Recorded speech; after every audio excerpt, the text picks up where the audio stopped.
We're scoring the fourth cluster of the January 26 New York State Biology Regents Exam. So this is questions 14 through 18, solving the problem of cat allergies. If we look at, as always, you're going to read the introduction.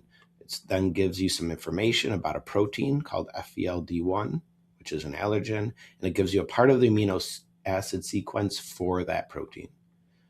Question number 14. Which statement supports the claim that structure of DNA determines the structure of the FELD1 protein? So what supports the claim that the structure of DNA determines the structure of the protein? Okay, proteins within the DNA store the code for amino acids. That's incorrect. Proteins, again, as we look at these multiple choice, we want to eliminate things we know are wrong. Proteins don't store codes for amino acids. That's incorrect. Amino acids make up proteins. So that's incorrect. DNA within the cat cells codes for a specific sequence of amino acids, resulting in the production of FELD1 in some cells. That sounds correct. That sounds right. DNA does have a code, has a code for the sequence of amino acids. Looks good, but let's double check. The specific amino acid sequence present in cat cells produces the necessary DNA. No, that's incorrect. Amino acids don't produce DNA. And DNA needed by cat cells is stored in the nucleus and released. DNA is not stored and released. And so that's incorrect. So yeah, the answer there was 2. If you chose it, give yourself +1. Now we have another model of an allergic response. We have mast cells of the immune system. We want to analyze, look at all the parts here. The question is 15, based on the model above, describe how components of the immune system and, again, we have and in italics. You need to connect these two systems. Immune system and respiratory system interact when a person is exposed. So we see the immune system here produce this mast cell, which is producing histamine, which is causing these effects. And so when we look at what it's asking us to do is describe how the immune system and respiratory system interact when a person has an allergic reaction. We can see the correct answers from the scoring guide over here. The more detailed one at the top talks about first mast cells producing histamines. That's part of the immune system when FLD1 binds the receptors. And those histamines signal the nasal passage and respiratory system to produce mucus. We see mucus here. And so that would be one correct way to answer it. A simpler answer is here. Immune cells called mast cells release signaling molecules that cause airways in the lungs to constrict and have difficulty breathing. So again, we need to connect this immune system and the respiratory system specifically to get the point here. Give yourself +1 if you got it correct. Then we move on to this information about cat food that's treated with antibodies, and you could read that over, look at this model, look at the graph, understand what it's showing you, and then you can read the question. Which statement explains the variation shown in week 10 in the amount of FLD1 per gram of hair in cats in group A? So we're focused on group A here, the solid line, okay, for number 16.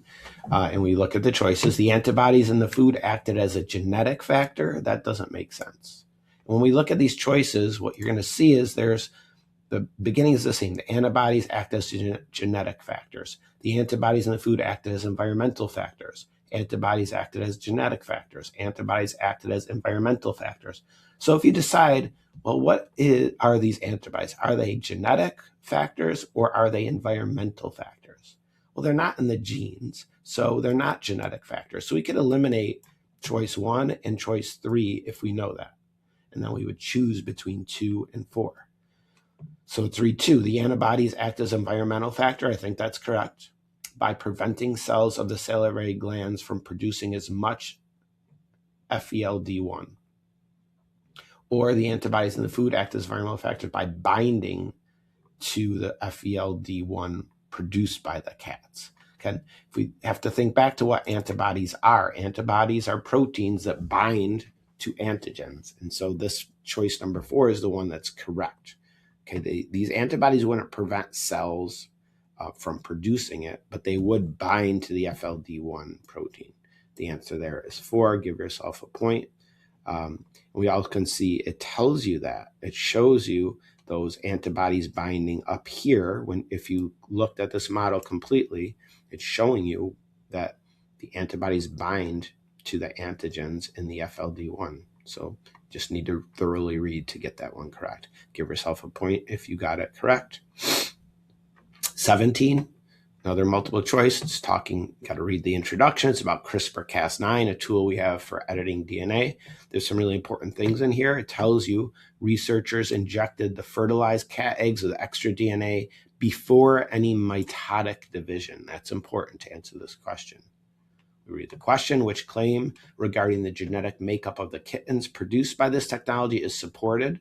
Okay, we look at our choices, use process of elimination. All cells within the body of kittens will contain the genetic change, so it can be passed on to future offspring.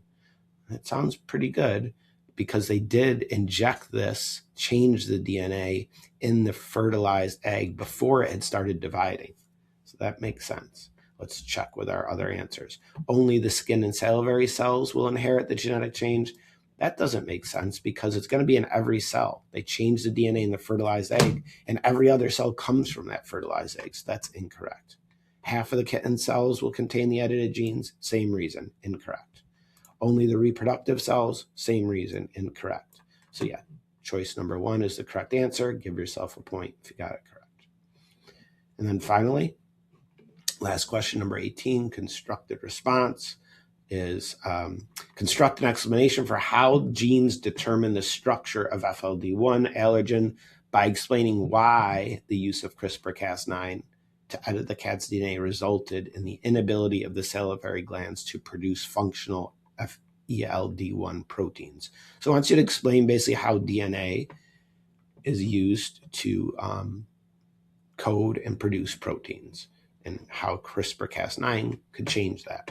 We look at our answer key, a really long answer that I can't believe any student would actually ever write, but you could read that over.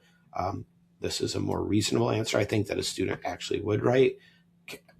Using CRISPR-Cas9 to edit the genetic code, so the protein that results from the code would have a different shape that may no longer function, right?